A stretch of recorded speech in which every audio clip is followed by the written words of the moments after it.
Baru ini, terlihat Lesti Kejora bersama suaminya Rizky Bilar mendatangi ternak milik Bapak Haji Doni.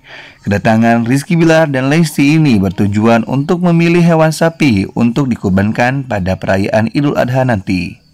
Terlihat kebersamaan Lesti Kejora dan Rizky Bilar bersama dengan Bapak Haji Doni selaku pemilik peternakan sapi ini.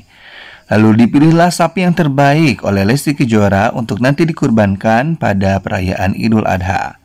Lalu seperti apa dan bagaimana dalam ajaran agama Islam orang-orang yang melakukan kurban di Hari Raya Idul Adha? Mari simak penjelasannya di Adam History MHDB Mencari Hikmah dalam Berita.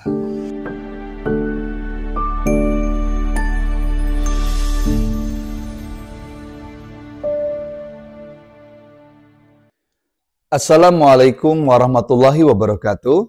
Sahabat netizen yang budiman, kembali lagi bersama saya Adam Ilyasin di Adam History dalam MHDB Mencari Hikmah dalam Berita.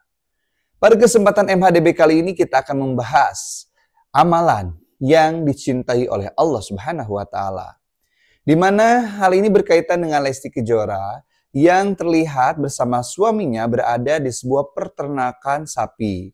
Menurut informasi bahwa Lesti dan Rizky Bilar ini memilih hewan sapi untuk nanti dikurbankan pada perayaan Idul Adha.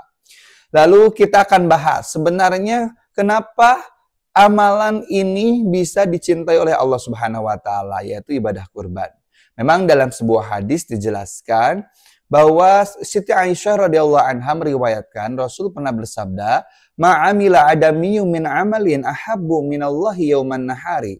Tidaklah amal yang dilakukan oleh manusia yang paling dicintai pada perayaan Idul Adha, melainkan adalah min ihraqid dami, yaitu berkurban. Dan kurban itu baik kurban dengan hewan domba, ataupun dengan sapi, ataupun juga mungkin dengan sejenisnya, dengan unta dan sebagainya.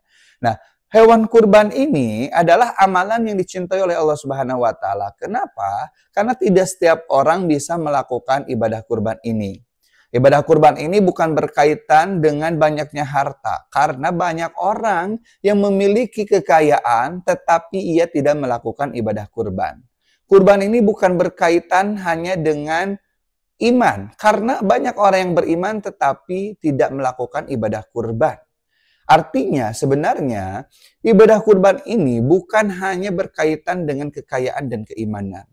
Tetapi ibadah kurban ini adalah memadukan antara keimanan dan kekayaan. Orang yang banyak harta, yang memiliki keimanan dan keikhlasan hati, itulah yang bisa melakukan ibadah kurban.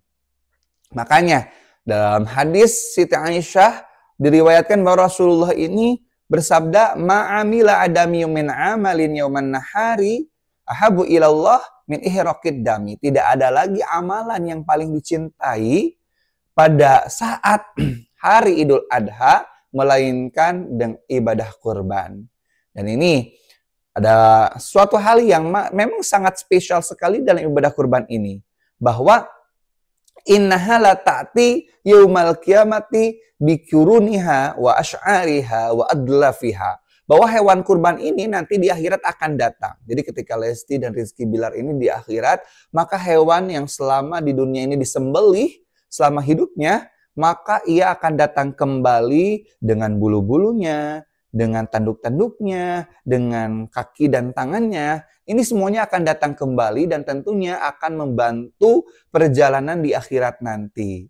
Nah, ini adalah hal yang sangat spesial. Selain sebagai bentuk kepedulian terhadap sesama, karena nanti hewan kurbannya akan dibagikan, ini juga adalah sebagai ketaatan kepada Allah Subhanahu wa taala. Dan Allah akan menerima hewan kurban tersebut. Sebagaimana lanjutan dari sabda tersebut, wa annad dama la ya'ti ilallah, la yaqa'u ilallah. Jadi darah itu akan sampai kepada Allah. Qabla ayyaqa'a minal ardi, sebelum darah itu tumpah ke bumi, sudah sampai kepada Allah Subhanahu wa taala. Dan inilah hal yang spesial, fatibu biha nafsan. Dalam hadis Rasul, di akhir cerita beliau berkata, fatibu biha nafsan, maka baikkanlah hatimu untuk bisa menerima ibadah kurban ini. Karena tidak setiap orang itu mau merelakan uangnya untuk dijadikan hewan kurban dan disembelih lalu dibagikan kepada orang lain. Apalagi hewan kurban itu bukan hal yang murah ya. Satu domba saja harganya sudah berapa juta. Ada 4 juta, ada 5 juta. Untuk satu sapi apalagi bisa sampai 30 juta, 40 juta. Tentu ini perlu keikhlasan hati untuk melakukan ibadah ini. Bukan hanya keimanan karena ini berkaitan juga dengan harta, bukan juga harta, tapi perlu keimanan juga.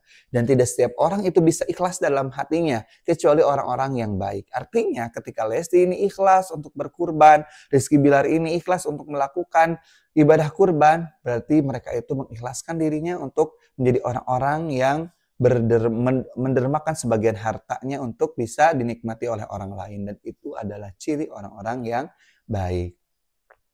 Dan tentunya kita sebagai netizen yang mungkin hari ini hanya bisa menyaksikan orang berkurban, kita yang hari ini mungkin hanya bisa melihat orang yang sedang melakukan ibadah kurban, kita dalam hati kita harus punya keinginan. Dalam hati kita punya keinginan, ya Allah, semoga suatu saat nanti saya yang bisa berkurban. Ya Allah, mungkin suatu saat nanti kalau Engkau memberikan kami kelapangan dari harta kami, maka insya Allah ya Allah ikhlaskanlah kami untuk bisa melakukan ibadah kurban. Bahkan harus menjadi target.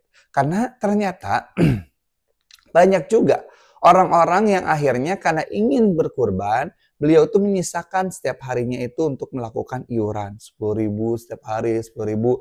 Lalu terkumpullah dengan jumlah 4 juta.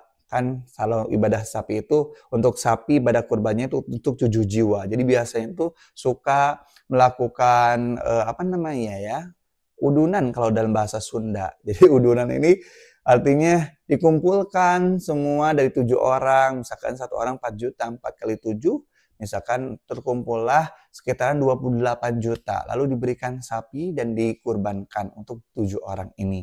Nah seperti itu. Kalau untuk domba hanya untuk 1 jiwa saja, untuk 1 orang. Nah ini semuanya dilakukan. Kenapa harus sampai berusaha untuk bisa berkurban? Karena nanti hewan kurban itu akan datang nanti di akhirat sebagai pembela kita.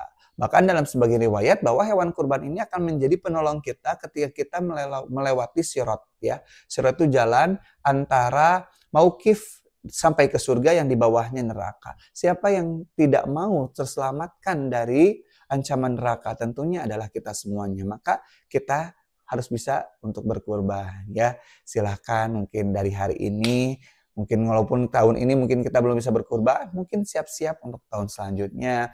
Kita memohon kepada Allah, siapa tahu Allah ini memberikan kelapangan hati dan harta kita, akhirnya kita bisa melakukan ibadah kurban. Ya paling minimal kalau misalkan satu keluarga itu ada 1 orang yang berkurban ya, silakan.